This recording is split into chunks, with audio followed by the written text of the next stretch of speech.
कैसे हो बच्चों। तो चलो आज की क्लास शुरू करते हैं। पिछली क्लास में हमने पदार्थ के भौतिक स्वरूप के बारे में बात की थी। आज हम बात करते हैं पदार्थ के अभिलाक्षणिक गुणों की, कि पदार्थ के अभिलाक्षणिक गुण कौन कौन से होते हैं। पदार्थ के अभिलाक्षणिक गुण।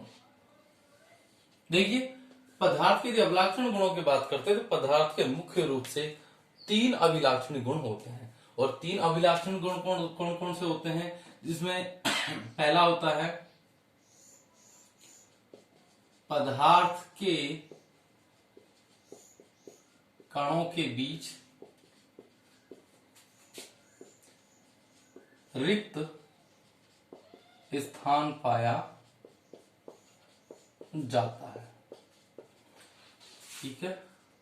दूसरा होता है पदार्थ के कण निरंतर गतिशील होते हैं। और तीसरा होता है बेटा पदार्थ के कणों के बीच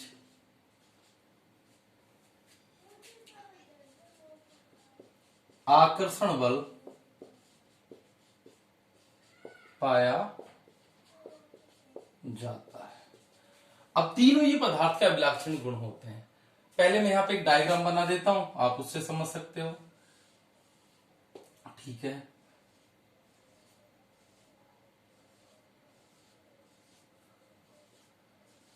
यहां पर देखिए, माना ये कोई पदार्थ है और ये पदार्थ है जो हम पहले बात कर चुके, जो पदार्थ होता है छोटे छोटे कणों से मिलकर बना होता है। ये पदार्थ है, ये इसके क्या है, कण है। आप आसानी से देख सकते हो कि 2 कणों के बीच में यहां पर ये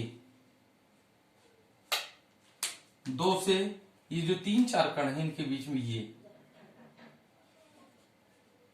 रिक्त स्थान है। ये देखिए, ये रिक्त स्थान है। ठीक है। तो पदार्थ के कणों के बीच में रिक्त स्थान पाया जाता है। दूसरी बात, पदार्थ के रिक्त स्थान यहां पर है तो पदार्थ हल्के भारी मूवमेंट करते हैं, गति करते हैं। तो पदार्थ के जो कण होते हैं निरंतर गतिशील होते हैं। जो खाली स्थान होता है यहां पे आसानी से हिल सकते हैं।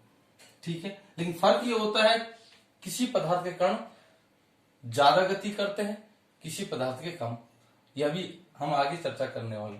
और तीसरा, पदार्थ के कणों के बीच में आकर्षण बल पाया जाता है। इन पदार्थ के कणों के बीच आकर्षण बल होने के कारण ही ये एक दूसरे को बांध के रखते हैं। चलिए हम अब प्रत्येक को अलग अलग तरीके से समझते हैं। सबसे पहले हम बात करते हैं पदार्थ के कणों के बीच रिक्त स्थान पाया जाता है। देखिए, पिछली क्लास में हमने 2 प्रयोग किए थे कि हमने एक बीकर लिया था, उसमें जल भरा और उसमें हमने 1 चम्मच क्या डाला था, चीनी या नमक डाला था। ठीक है। चीनी या नमक डाला। हमने देखा कि चीनी और जो नमक पानी में अच्छे तरीके से घुल जाता है और ये जो कण है, नमक के जो कण है, हमें दिखाई नहीं देते। ठीक है। तो इसका मतलब ये निकलता है जल के कणों के बीच में कहीं ना कहीं रिक्त स्थान था। उस रिक्त स्थान में जो नमक के कण थे वो अंदर व्यवस्थित हो गए। तो इससे क्लियर हो जाता है कि पदार्थ के कणों के बीच में रिक्त स्थान पाया जाता है। पिछले 2 प्रैक्टिकल जो हमने करके देखे थे, उन दोनों से ये बात सिद्ध होती है कि पदार्थ के कणों के बीच में रिक्त स्थान पाया जाता है। ठीक है। दूसरा देखिए, दूसरा प्रश्न भी बना सकते हैं इनको। सिद्ध कीजिए कि पदार्थ के कणों के बीच रिक्त स्थान पाया जाता है, या फिर सिद्ध कीजिए कि पदार्थ के कण निरंतर गतिशील होते हैं। अब देखिए, निरंतर गतिशील होते हैं, इसका बहुत अच्छा उदाहरण है हमारे पास। हम घर के किसी एक कोने में अगरबत्ती जला देते हैं। ठीक है। ये अगरबत्ती जब जलती है, ठीक है, तो इसके कण हैं, सुगंध है, हमारे घर के दूसरे कोने तक भी आसानी से पहुंच जाती है। लेकिन जब तक ये जलती नहीं है तब तक हमें इसके पास जाकर गंध महसूस करनी पड़ती है। जब जलती है तो इस पदार्थ के जो कण हैं वो आसानी से इधर उधर फैल जाते हैं और हमें आसानी से पता लग जाता है।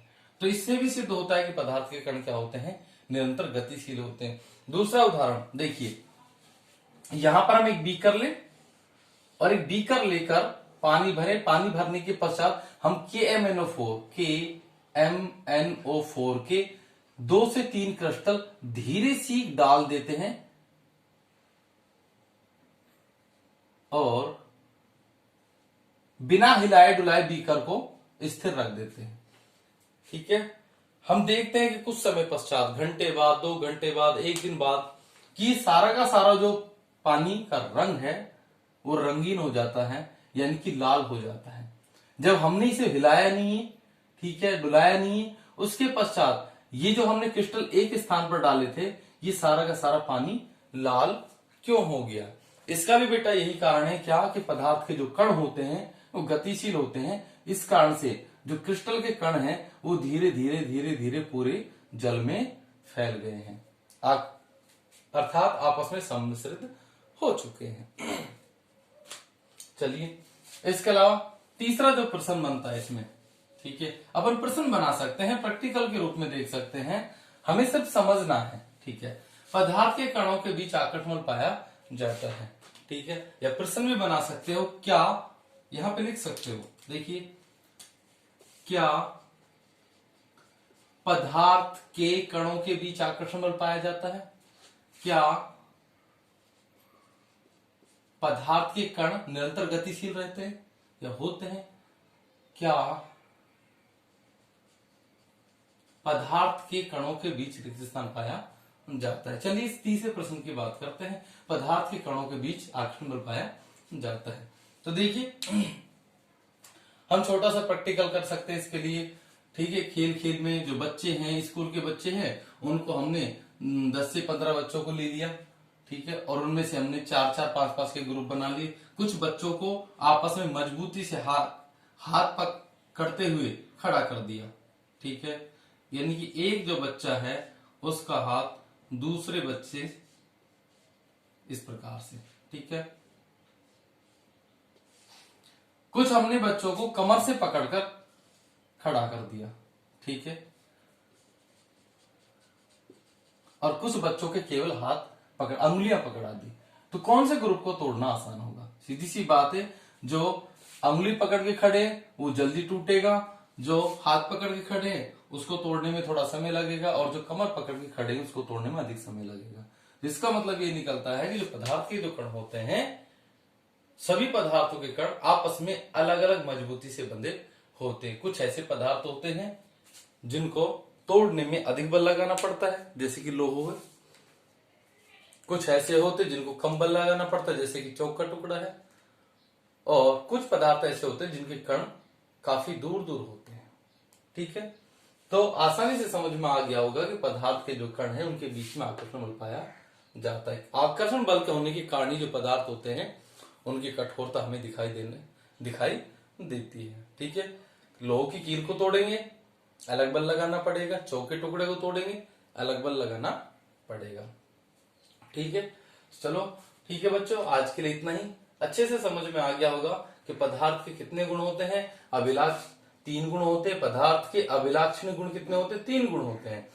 पहला, पदार्थ के कणों के बीच रिक्त स्थान पाया जाता है। दूसरा, पदार्थ के कण निरंतर गतिशील होते हैं। और तीसरा, पदार्थ के कणों के बीच आकर्षण बल पाया जाता है। इन सब प्रश्न भी बना सकते हैं। क्या पदार्थ के कणों के बीच रिक्त स्थान पाया जाता है? बोला सब हाँ, पदार्थ के कणों के बीच रिक्त स्थान पाया जाता है। बोला कैसे?